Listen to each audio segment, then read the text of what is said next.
Hi everyone, good morning, and it's our Q&A Monday. So today is a bit different because I'm doing it at 11:45 a.m. Today was a bank holiday in the UK, and later on this afternoon I'm going to a festival. So that's with a friend. So I just want to make sure I'm fully present when I'm spending time with my friend. But now I can have some time with you guys, and I can really, when I would be in the business or do whatever, I think it's a good idea to be fully present with what you've been doing. And now it's a time for you guys. Okay, so today we're gonna talk about tax returns. So it's now April just gone. It's the end of May, and people start doing the tax returns. And I know the clients who has been using me for the service, they've been doing it. But then there are people who are asking if that's something they can do it themselves, or is that something to find an accountant to do it for you when you have to use accountant to do it. I think these are really good questions.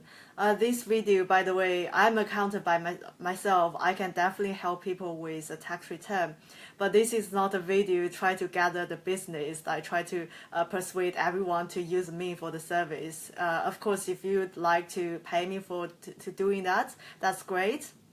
But then I don't really feeling like pushing everyone to say you have to use me. I just don't feel it's the right thing to do. But then today I think it's a good question that people ask if a tax return, like self-assessment, if that's something you can do it yourself, or if that's something you have to use accountant to do it. Different people have their own opinion, and of course people have different understanding with the tax return and what are required. Some people probably just gone completely blank themselves. So of course I think if you're completely blank or not worry about, I think it's still there's something need to work on, because if you do becoming self-employed, running a business, I think dealing with taxmen, dealing with these things, even if you do work with accountant, I think it's a good idea for you to be aware what are required, and you know what you're doing because it's your finance and it's your business. So when eventually you use accountants, that's someone to work for you. It's not someone just to take care of your life. Okay, so basically, if you need to do it yourself or not. Today, I'm not going to try to say the pros and cons of using an accountant. I'm just going to run through some circumstances and some simple guidance, in particular who are required to file the self-assessment.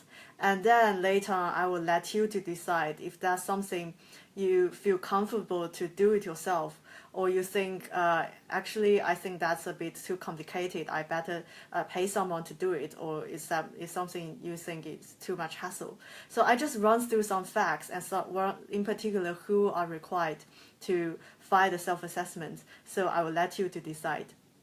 Okay, so first of all, of course, when people are in a job, employee, normally we do explain things with a cash flow quadrant. So the first one is employee.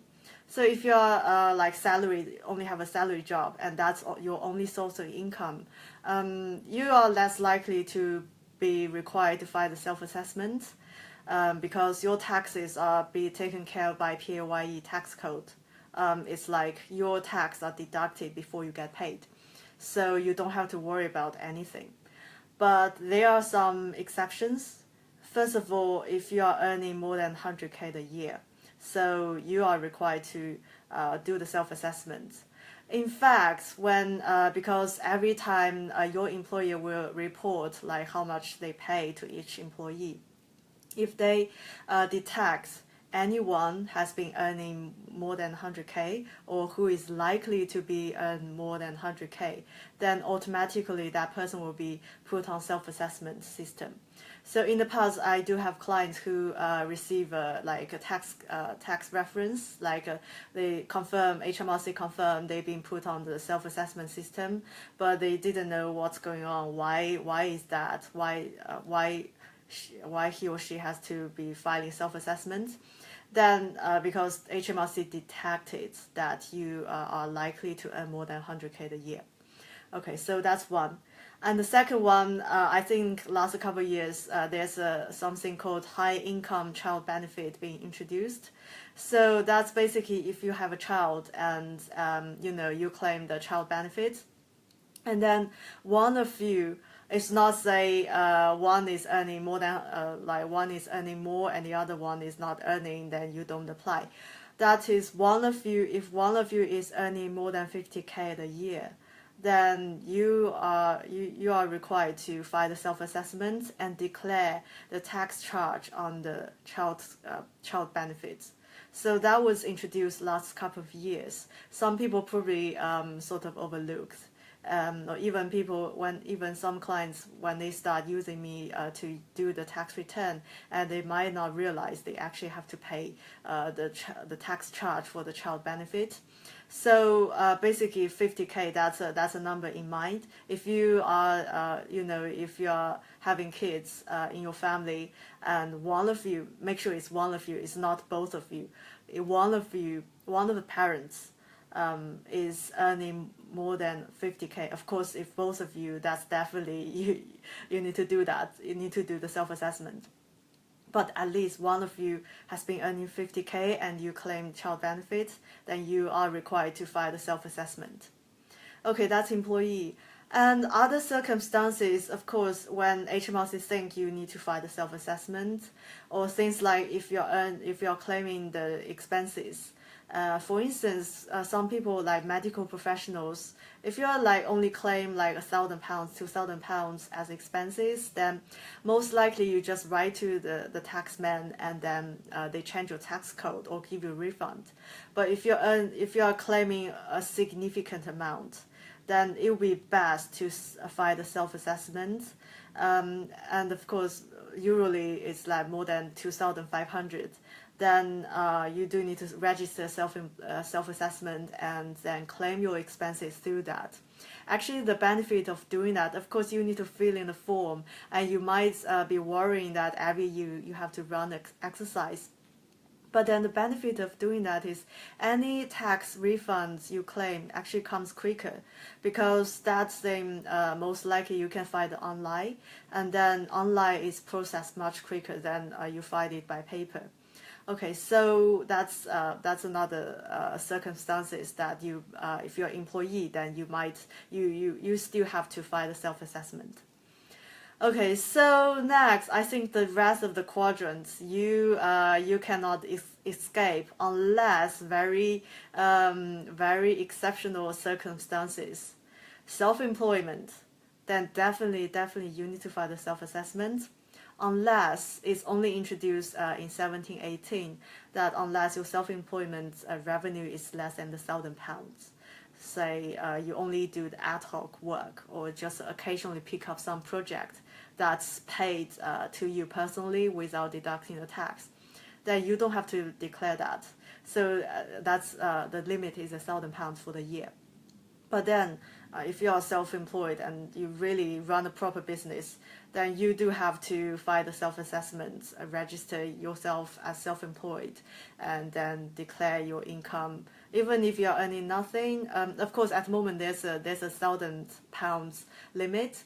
But then if you're having expenses and at the same time you probably the same year, halfway through the year, you quit your job and then you pay tax on your employment income, then that way you might find it beneficial to file the self-assessment, because you can, if you're making a loss, you can use a loss to offset your employment income and get some tax refund to aid your cash flow. So that's the circumstances. So if you're self-employed, most likely you're on the system. By the way, when I mention all this employment, self-employment, some people can be a combination of 2 or 3 or everything. So just be aware if you touch, if you, any of your income do touch any of these, so it is likely you need to be careful. Okay, the next, business owners. Of course, self-employment, you are kind of business owners, but then business owners, if you are running a corporation, running a company, then when you are director of the company, you are required to file the self-assessment and as well. But there are some circumstances, it's actually a quite gray area.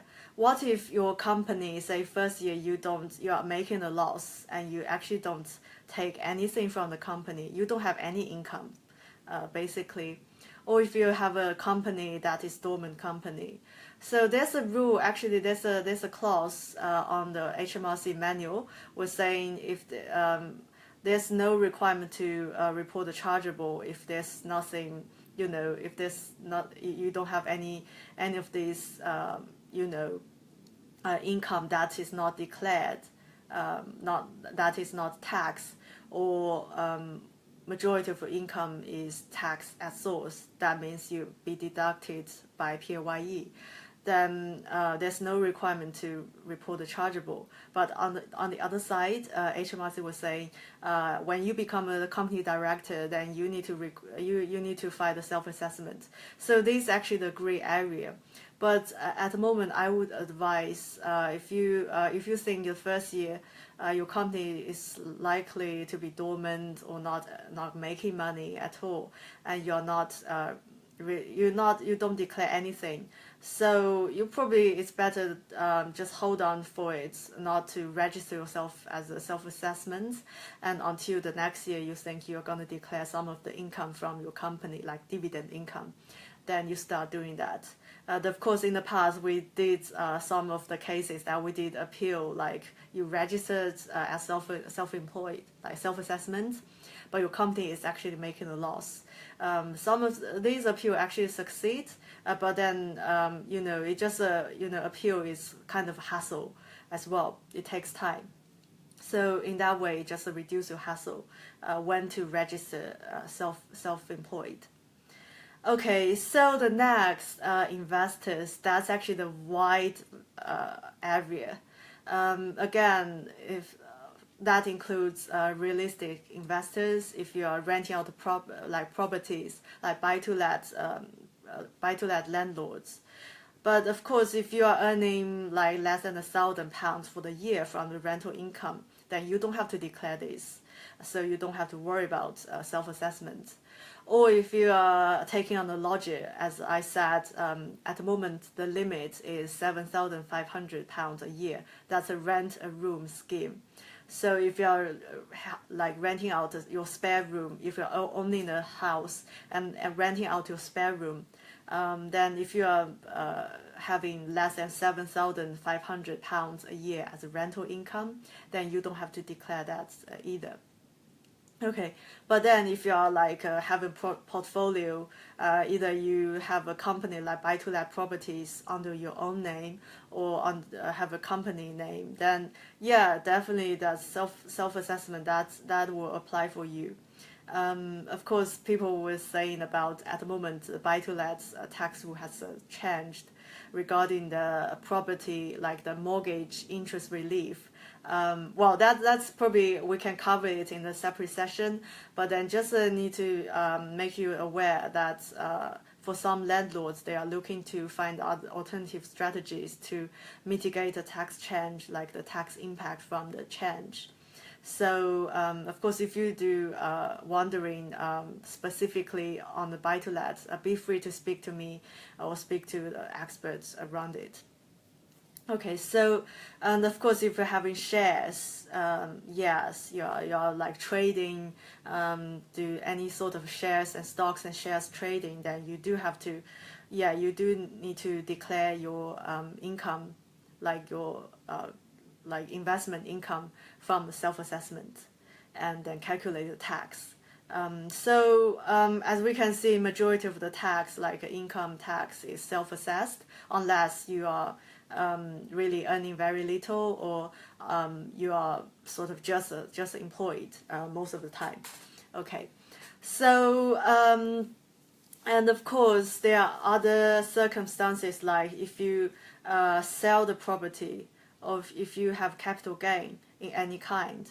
So that again will go to self-assessments. That's a current situation. I can't guarantee capital gain. That might likely to change. Might be after you sell the property, you have to declare your capital gain in certain period. That is separate to self-assessments. That might come in the future, but not now. So at the moment, it's still go with a self-assessment if you do have a capital gain. Okay, so basically these are some basic scenarios. So if anything, any of these scenario that triggers you, that you think applicable for you, or something you didn't even realize, then yeah, you might need to look into if you really need to do the self-assessment or not. But if you think that's become like too complicated, be free to either speak to me or find an accountant that you feel comfortable with. Okay, the next one, I think the other thing is about tax relief. Of course, one of the benefits, if you do work with accountants, the accountant will be, well, if you do work with a good one, will be aware of some tax reliefs. Here I just mentioned some of the, I called it DIY-able tax reliefs. That's something you can just do it. Don't need to be too complicated. But of course, sometimes you might need to speak to like financial advisor regarding certain things. But then I just run through some of the very simple ones. One thing you can get tax relief on is a donation. So a charitable donation, you do get tax relief on that. In fact, for some people, if you're like having a salary job, even if you don't declare, you don't like earn more than 100K a year, but you're nearly there, you might want to give away something that's make you to under 100K. So because if you are above 100K, then you start losing personal allowance. So you want to protect yourself from that. So donation, that's very, very straightforward to do. Everyone can do it. Just find some sort of charity, some organization, proper charity that's more close to your heart.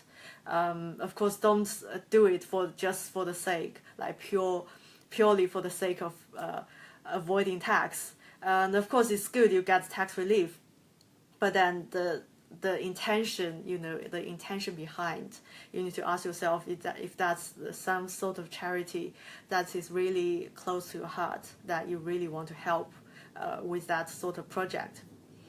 Okay, so the next one, pension contribution. Well, I would say easy or not easy. Of course, if you want to sort of do the like real retirement planning, then do speak to a financial advisor. And in fact, one of our Q&A Monday previous episode, we actually did with a financial advisor. We talked about pension and retirement planning. Then pension, of course, if you want to DIY, that can be very straightforward as well. Register with a pension fund and pension provider, and then it is likely they claim the tax relief for you. So that's can be easy or can be not easy. So I think do refer to our previous video and see if that's something you do need to speak to a financial advisor. Just for the word of warning that people think, of course, I do mention about pension, like tax relief on pension contribution. But for me as accountant, we are not certified to advise pension, like which kind of pension fund or retirement planning, these kind of things. I think these are the area you do need to speak to a financial advisor so they can give you proper advice. Okay, but then you do get the tax relief on that. The next one, ISA. So if you do have a savings account and then earning an interest anyway, because normally what will happen is the bank will automatically deduct 20% of the tax before they pay the interest to your account. So, but then if that's ISA, there are certain limits every year as well, but ISA is a tax-free, you earn tax-free interest. Or if you're having the stocks and shares ISA, then that's also tax-free as well. Any capital gain, any earning from that, these are tax-free. So basically, ISA is like your money is in the tax-free environment. It's a subject to certain limit as well. But again, it can be very straightforward to open just a cash ISA or a stocks and shares ISA. But of course, if you do need more advanced planning, like full planning about your investments as a whole, and then do speak to a financial advisor as well about investment. Okay, the next one, as I mentioned, when you have a savings account, in particular if you have a joint account with your spouse or your family member, but then your partner is not earning or earning very little, that is under tax-free threshold, then you might as well tell the bank, because some people might not either not bother doing that or not be aware, because a bank does automatically deduct 20% of the tax from the interest, regardless who you are. But then if one of your family member is not earning, you might as well tell the bank the savings account under his or her name. Then you give the interest without deducting the tax. So that you will need to fill in the form, and then basically, you will need to tell the bank about this. Otherwise, you will all the interest will be automatically be taxed regardless who you are. Okay, other things I think might be helpful for you to be aware, but then again, I think these things when it comes to investments, where you put your money, do speak to a financial advisor about the proper investment.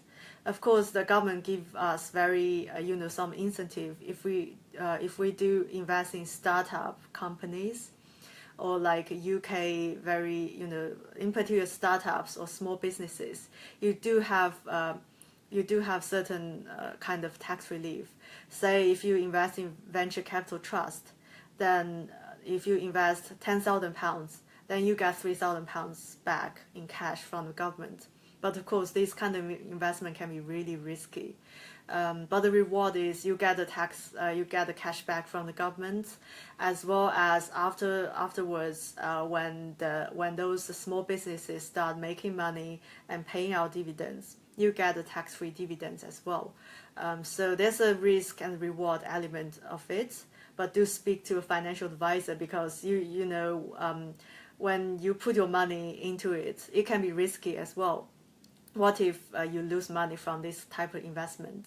So do need to speak to a financial advisor about the proper investments. But then this kind of tax relief is out there. You might want to evaluate if that's something worth doing or not worth doing. Okay, so finally, just run through some of the what if you don't fill in the tax return on time. There are penalties, or even you don't pay tax on time. There are late payment penalty as well. So if you are late, so normally the deadline for self-assessment is 31st of January each year, well, currently. But then if you are late for less than 3 months, then the penalty is flat, £100. But what if that's more than 3 months late? There will be daily penalty. So that can be £10 a day. So if you are very, very late, the penalty can be really hefty, and it's really unnecessary. So this really need to be aware. As well as if you do own any tax, have any tax liability, then you might have late payment penalty as well, because the payment deadline is also 31st of January, and the payment penalty, it depends on how much tax you own, you're outstanding, but then there will be double penalty. So sometimes you really need to be aware of these things, and then really need to think if that's something you know, you'd rather have someone to take care of it, or you can just do it yourself and make sure it's filed on time.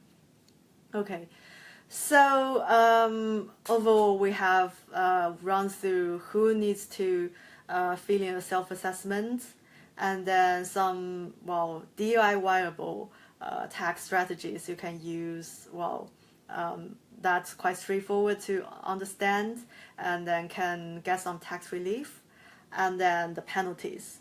So now I would like you to decide, first of all, if you realized you need to file a self-assessment, or realize you don't have to worry about this year. A second thing, if that's something you think you are completely comfortable with doing it yourself, or you think maybe for the safe side, or I think it's way too complicated, then I'd rather have someone to take care of it for you. So any decisions you make, I'm happy with it. But as said, if you do have any specific questions about self-assessment, be free to personal message me. I'll be available on Facebook as well. And also, we have a private Facebook group, so that allows you to ask questions as well. And also we have our panel of experts in it, including our financial advisor. Say if you realize you want to have some retirement planning or investment advice, then you can connect with the financial advisor as well. So that group is called Tax Deductible Lifestyle Tribe. It's a private group, so anything in the group will stay in the group. And also we have our own members Q&A as well. So I will every Wednesday I will answer your questions live as well. So that's something extra for you, some extra bonus for you. And at the moment, it's completely free to join. Okay, so if you do have any questions or you do want to join the group, please be free to let me know. And then I will let you to crack on for a day. Either you are working or you are resting for today. I hope you have a really, really lovely day and enjoy the rest of your bank holiday Monday. Okay, thank you. Bye now.